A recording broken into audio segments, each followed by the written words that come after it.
All right. Hi, everyone. Thank you for coming tonight. For those who don't know me, my name is Camila, or Cami. I'm a junior at Pomona, and I've been a part of CCF since my first year. I'm currently serving on executive leaders team. So my talk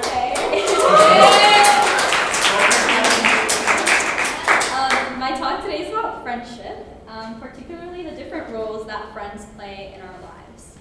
So over the summer, I was at home, of course. I was doom scrolling TikTok. Clicker wants to click. Where do I click? Oh wait, I'll try to. We'll do it for you. Just say click. Okay, next slide, please. I was doom scrolling TikTok, and I found this video. And this video claims to know why friendships are so hard. And it's not because you're choosing the wrong people, but rather you're ascribing them the wrong buckets to fill in your life. So the 6 besties theory is supposed to define different besties that you have in your life. Obviously, it's not an exhaustive list, but I found it really helpful in thinking about friendships. The 6 besties theory details, like I said, different friends that you might have in your life. Now, the categories are not prescriptive, but rather sort of a framework in which you can view friendships in a healthy way. Next slide, please. And I'm going to tell you a little bit about the 6 besties and the different types. So we have the OG bestie, and this is someone that sort of knows your roots, knows your childhood, knows where you come from, and you can go a while with this friend without having to catch up. Second, we have the North Star bestie, and it's pretty much going to them, being able to go to them for anything at any time. They fully accept you for who you are, and you don't have to know them for very long, which is different than an OG bestie. And it's important to note that not everyone will be this bestie. I think the notion of bestie, or having a best friend, is sort of rooted in this framework, right? The OG bestie, the whatever bestie. But bestie is just sort of a general term for friend. We have the work bestie, which is sort of sharing the load at the place of work. And it's sort of a friendship for survival, so that you can focus on things outside of work when you leave work. We also have the good time bestie.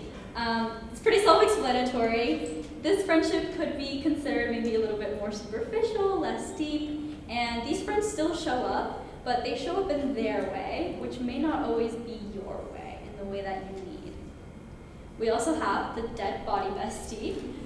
It's someone that you can call with any serious dilemma, wild secret, regret. It's sort of a bond that transcends niceties or having to have a lot of contact. The last bestie is similar ambition bestie, or something that sort of transforms into seasonal bestie. And this is someone that's there for the ride, whether that be a certain time at school, a semester, a big event, maybe you have a class together. Maybe you have a similar goal of running a marathon. And the shared season is really a shared experience. I should mention that these categories are very, very fluid. One person can be more than one of these besties. You don't have to have 6 besties, because that's a lot of besties. And friends can move between these roles across time too, which is something that's sort of difficult to deal with. How does someone that you go from seeing every single day to maybe not talking too often? That's really hard for people. When watching this video, I could immediately think of friendships in my life and which seat at the table they would have. Now, take a few minutes for yourself and take inventory of your friendships and think about how this theory may or may not fit into your friendship and into your life. So, more about this theory. It wasn't always this simple for me. This video is definitely a simplified version of what friendships in anyone's life looks like. But I think, particularly in my experience, friendship is a really difficult thing to define, particularly at a point in our lives in college, like the Claremont colleges in Claremont. We attend class, we eat, we hang out, and we live with the same people over and over again, every single day. And for a lot of my life, even now, I would consider 2 of my besties to be related to me. Next slide, please. My mom and my 4-year-old sister. And I think saying that my 4-year-old sister is my best friend is a little, jarring to people, but she really, really is. The third, I'd say my boyfriend, who's there by default, but also a really great friend. And my roommate, who was sort of forced to live with me, so would she consider me her friend? I don't know. Does she really count?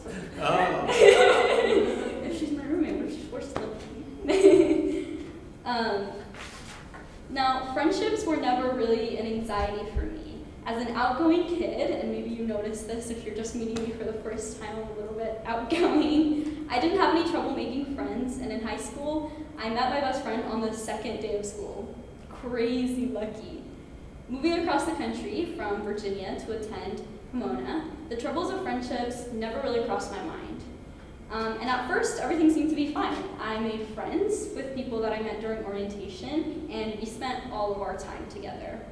Like, all of our time together.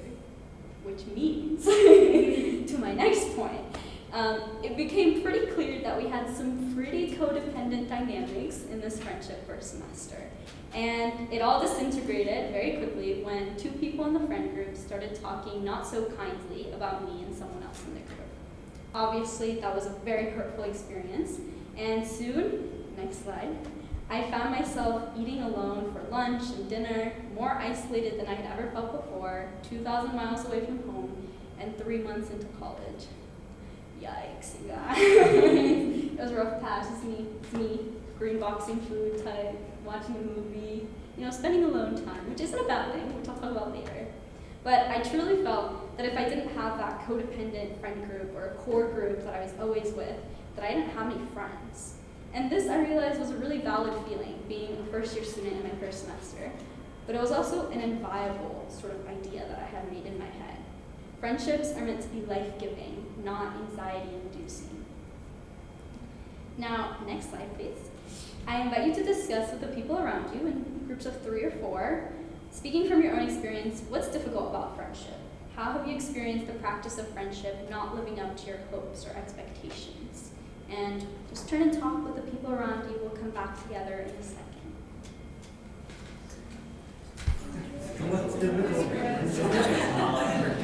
I'm going to look at...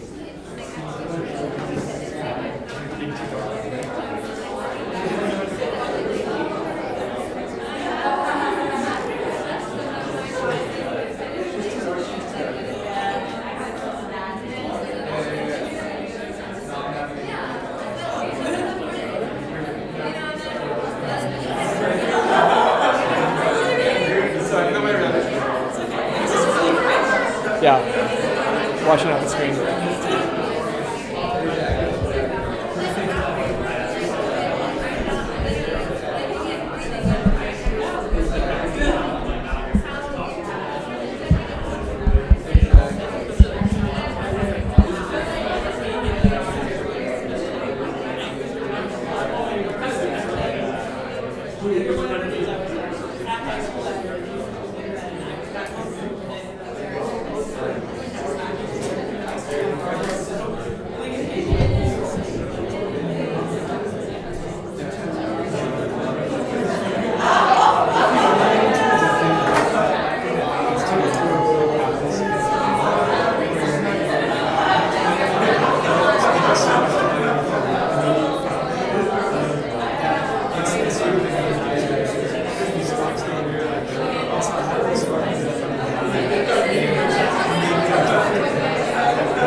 What are some things that you all sort of talked about? You don't have to raise your hand, you just yell them out. What's hard about friendship?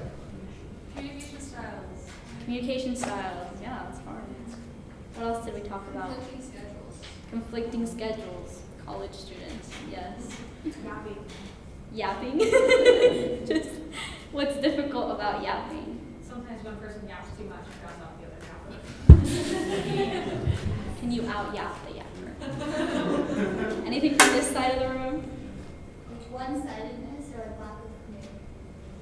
One-sidedness, feeling like it's one-way street. Personalities. The what? Personalities. Personalities, yeah. Personalities, maybe we just don't match. Yeah, anything else? Expectations. Expectations. All right, thank you for sharing. I'm going to talk a little bit more about what viable friendships look like. Viable friendships that fill our buckets and fill the chairs of our table, if you will, in holy ways come in a lot of different forms. And here are just a few ways that the Bible addresses friendship. We have Proverbs 17:17. A friend loves at all times, and a brother is born for adversity, pointing to the friendships in our lives that support us during difficult times and become closer than friendships. Proverbs 27:17. As iron sharpens iron, so a friend sharpens a friend.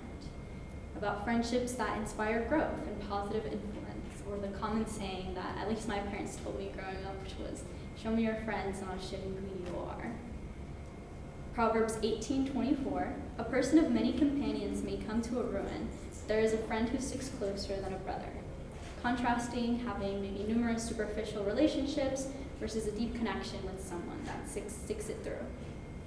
Beyond these, the Bible tells stories of love, acceptance, and strength in friendships. Tonight, I thought it would be fun to look at Scripture through the lens of the 6 Besties theories that I introduced before. And I hope that my story of friendships and the stories of friendships in the Bible will help us all grow. Next slide. One beautiful example comes from the book of Ruth, which tells the story of Ruth and her mother-in-law, Naomi. The story begins when Naomi, her husband, and 2 sons have to leave their home in Bethlehem due to a famine. So they move to a nearby country called Moab, and there the 2 sons marry Moabite women. But about 10 years later, Naomi's husband and 2 sons die. Naomi is now very sad, very bitter about her life, and she feels as though she has no hope for the future. So she decides to return home to Bethlehem since the famine there has ended. She tries to send her daughters-in-law home to their families, as they are Moabite women, not from Bethlehem, and so that they might have a chance to remarry and have kids, because she has nothing more to offer them. But this is what one of them says. Ruth says, next slide, "Don't urge me to leave you or to turn back from you. Where you go, I will go, and where you stay, I will stay. Your people will be my people, and your God, my God. Where you die, I will die, and there I will be buried. May the Lord deal with me, be it ever so severely, if even death separates you and me." The passage then says that when Naomi realized that Ruth was determined to go with her, she stopped urging her to leave. Together, they returned to Bethlehem, despite having little to no plan to even feed themselves. Ruth's relentless loyalty is a key feature of their friendship. Where the situation brought them together through marriage, Ruth and Naomi chose each other over convenience or security. They chose the security of friendship. Ruth and Naomi are a great example of North Star besties, where they both depend on each other in this period of time, but also stay motivated for each other and overcome the great grief of losing loved ones through their friendship. Circumstances often bring friends together, but rarely do circumstances keep friendships intact on their own. A little less than 2 years ago, and right after my friend group started sort of breaking down around Thanksgiving break, I was starting to get involved in CCF as a forum to seek community. I attended the winter celebration, where, next slide, I happened to meet Charles. Now, I most certainly did not imagine that hanging out that evening with a physics major as a humanities major would flourish into a beautiful friendship that, to the fullest extent, has taught me what true friendship feels like. Charles is who I would consider my North Star bestie. I go to him for everything at any time, especially recently, and although we've only known each other for about 2 years, he has really become a guiding light and a holy friendship during my time in Claremont. It's a friendship that I think is full of respect, including calling each other out when we're calling each other out for our actions, and I have never felt uncomfortable expressing who I am to the fullest extent with him. Our differences, of which there are many, bring us closer together while challenging our perspectives when needed. Like Ruth and Naomi, their age, their homeland, their religious differences did not stop the development of their friendship. In fact, Ruth's declaration of love and commitment to Naomi highlights that those differences made the relationship that much stronger. It's important for me to acknowledge that friendships like these are not instantaneous. Charles and I did not become friends overnight, but over many, many semesters. What Ruth and Naomi have is very special, and they get an entire book describing their relationship. I, like many of you, have longed and prayed for some specific type of friendship that I'm looking for. And in praying about what I wanted my friendships to look like, people like Ruth inspired me to become more loyal and trusting in the friendships that I had and those I wanted to develop. Ruth's model of trusting her relationship and commitment to Naomi reveals a sense of agency in her life. In a time when women did not have many choices, she chose friendship. Ruth's declaration and determination speaks to us by seeing where we can be proactive in the relationships in our lives and where we can choose trust and friendship. Before the school year started, I was reflecting on the friendships that I was grateful to have and wanted to cultivate further. Those I was ready to outgrow as well, and what I inspired to have in my friendships. In my notes app, I wrote that I wanted friends who stick their foot out for me. By friends who stick their foot out for me, I meant friends who stood up for me during tough times, but even friends who went that extra step to make me feel seen and heard. And this comes sort of after a realization that I had about one of my friendships that I had kind of outgrown, where I felt like, I would do this for someone, but maybe they wouldn't do the same for me. And totally valid realization, and this is just kind of what I journaled in my notes app. I believe that the strongest example of friends who stick out their foot for other people, the strongest example of this type of friendship in the Bible is Jonathan and David. Next slide, please. David and Jonathan probably shouldn't have been friends. David was the youngest son of a farmer, and Jonathan was the first son of the king, and therefore Jonathan would be the next king. But Jonathan and his father Saul both take notice of David after he defeats Goliath. Saul meets David, and the passage goes, next slide please. As soon as David had finished speaking to Saul, the soul of Jonathan was knit to the soul of David, and Jonathan loved him as his own soul. And Saul took him that day and would not let him return to his father's house. Then Jonathan made a covenant with David because he loved him as his own soul.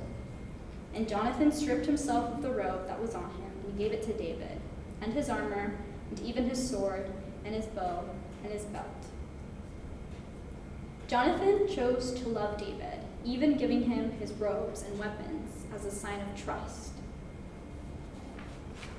David, having defeated Goliath, is loved by Saul's people, but Saul becomes jealous and wants to kill David. Jonathan, over and over again, chooses David over his father's wishes, defending and vouching for him, warning him, and protecting him. In the end, Jonathan sends a boy to warn David to flee, and when saying their goodbyes, next slide please, they kissed one another and wept with one another, David weeping the most. Then Jonathan said to David, "Go in peace, because we have sworn both of us in the name of the Lord, saying, 'The Lord shall be between me and you, and between my offspring and your offspring forever.'" And he rose and departed, and Jonathan went into the city. This friendship involved risk and sacrifice of the throne of a father's trust.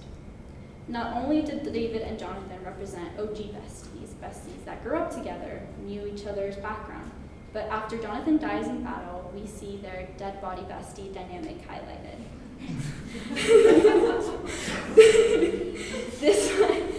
Despite being in exile and not having seen each other in years, David reaffirms the covenant that he made with Jonathan by affirming his love for him and the generations to come after him, even going on to care for Jonathan's children. I admit, this is a crazy high bar for friendship. Being a caring friend doesn't usually mean betraying your father in order to support your best friend. For us, it might be as simple as getting your roommate's favorite Ben & Jerry's Cherry Garcia ice cream without them asking. I spent years praying for these friendships in my life and continue to pray for new connections and to maintain the ones that I have healthy and safe.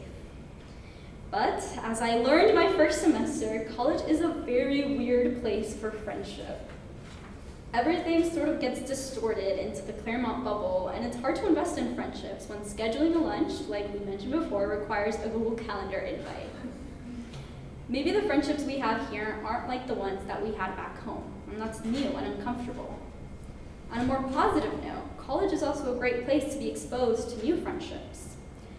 On campus, and on all of our campuses, there are many, many tables with many, many chairs, and many, many opportunities for friendships through attending club meetings, sports, and other events. And I think I learned my first semester that part of that was having the courage to go by myself and just hoping that maybe there was one other person there that was also there by themselves and was looking to spark conversation with someone.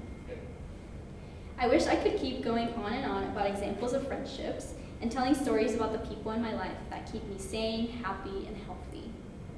Next slide, please. These friendships, people like my beautiful roommate, Anjali, and my best friend from home, Abby. I want to reiterate that friendships like these don't come easy or often. Like I mentioned at the beginning, I struggled with finding meaningful friendships my first year, even feeling betrayed by people that I thought would be my friends for the next 4 years. Sometimes we feel lonely like Naomi after she loses her husbands and sons. Or maybe we're a long way from finding people we can connect with deeply, like Jonathan before David came along. It's okay to be frustrated, lonely, and to wish for more. In the times that I felt alone, and when I feel alone now, which I do, I found value in spending time with myself, greenboxing food, watching a movie, that type of thing. Like Jesus and many others in the Bible, solitude and reflection is an important part of recentering our day-to-day lives. I wrote in a journal often, and through this, I learned what I wanted in friendships, and also what I didn't want.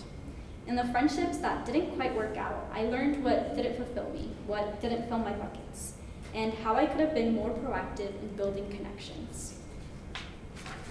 Like I shared, just before the school year started, I reflected on the friendships I was grateful to have, those I wanted to cultivate further, those I was ready to outgrow, and what I aspired to have.